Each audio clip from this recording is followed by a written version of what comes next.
Good news mga kalapatids, dahil yung ibon natin na nawawala at matagal na hinintay, ngayon nakauwi na.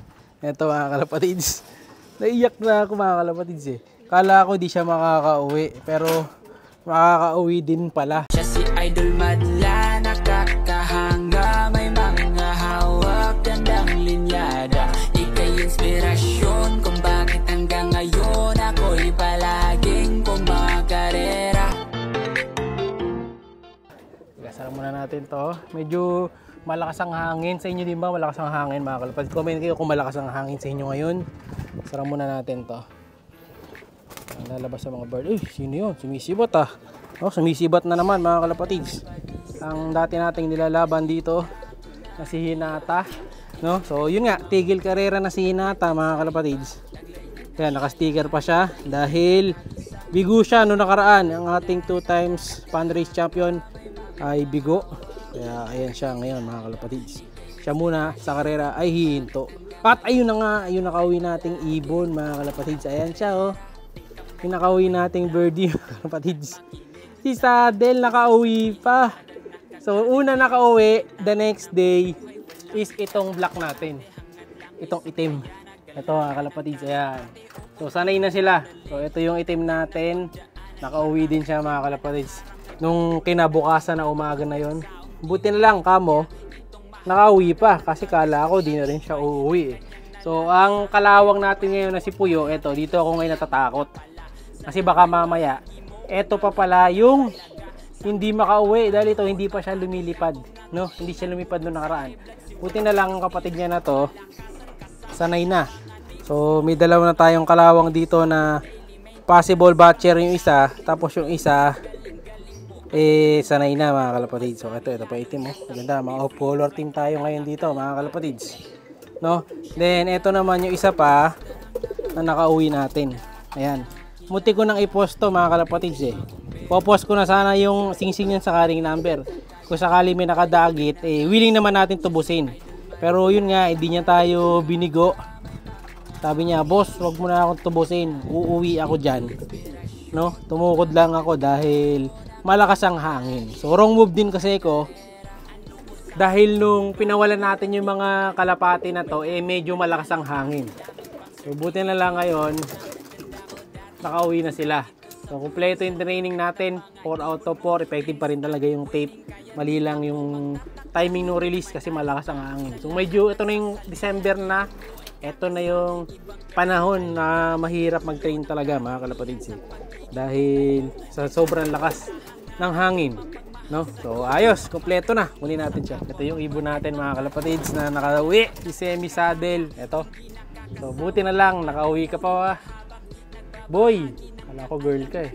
Ayan oh. Solid mga kalapatids. No, nagsisisi na nga ako noon nung araw na yun eh. Nang sabi ko, dapat pala hindi ko na tinuruan. Kaso kasi yung kalapati natin syempre, hindi masasana yan kung di tayo magte-take ng risk. No, kasi talagang ngayon lang ako nakapagpalabas ng ganitong kagandang kalapati mga kalapatids. So semi saddle na, medyo red bar pa mga kalapatids. Okay no? Kaya ano talaga dito sa ibon na to, gustong-gusto ko talaga siya. Ayan. Ganda ng kulay, di ba? Buti na lang nakauwi na.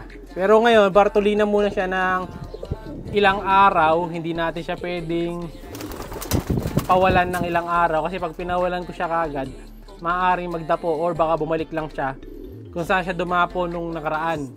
So hindi natin hayaan na mangyari yun. Kaya Bartolina muna sila ng ilang araw. So ngayon, nagpo-focus muna kami sa panibagong ititrain natin na ibon.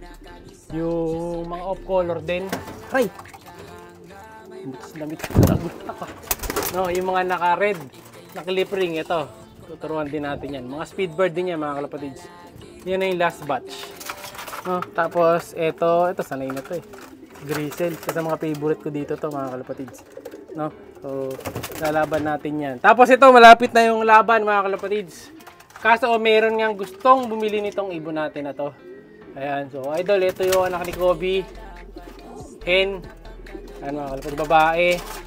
Siyang siya. Babae mga kalapatids. So, ayan o. Kung gusto mong i-avail, PM mo lang ako. Ayan o. So, rektang anak ni Kobe na ating 10 times winner, tapos apo ni Kobe na 10 times winner na 1 fundraise champion, no? So ito, sakto-sakto din yan, pang breeder. No? So PM ka na lang. Ayan. Baka yung may iba, may gusto rin mag-avail. Pwede rin naman dahil meron tayong bagong susubukan mga kalapatids na anak din ni Kobe, yung dalawa nandun sa kabila. So bago natin tapusin yung video, papakita ko sila sa inyo. Ito yung mga ibon natin, nagwawala. Si Whitey, ito sanay na to. Buti na lang. Yan yung mga off color natin na naipon dito. Ang dami na nila. Ito, hindi pa sanay. Siyempre nasa labas. Hindi ko maalala ko sino mga tinuturuan ko sa labas eh. Sara muna natin to. At lumalabas. Yeah. So ilan na yung nasanay ko off color, bali pala. So isa, dalawa, tatlo, apat, lima na palang off, anim na pala na off color. Ito yung bago nating tuturuan. Isang grisel mga kalapatids. Ayan o. Tamad yan mga kalapatids, si grisel eh. Tamad magagalaw, steady lang siya kung magagalaw, kaya tamad pangalan niya. Tapos yung isang puti, yung half-sider. So baka yung half-sider na to, baka di ko naturuan kasi yun talaga isang beses lang eh. May kapatid dyan sa harap kaso hindi ganun ang pagkakulay eh. Ito, punta tayo sa kabila. Papakita ko sa inyo yung isa. Yung anak ni Kobe. So yun yung bago nating project na susubukan. Tatry natin. Punta tayo dito sa kabila. Ito yung anak ni Kobe. Ito na yun. Ayan mga kalapatids. Mukhang dalawang checkered. Very very healthy mga kalapatids. Meron nga tayong problema dito. Wala na silang patuka. Stag na lang na super durog ang naiwan.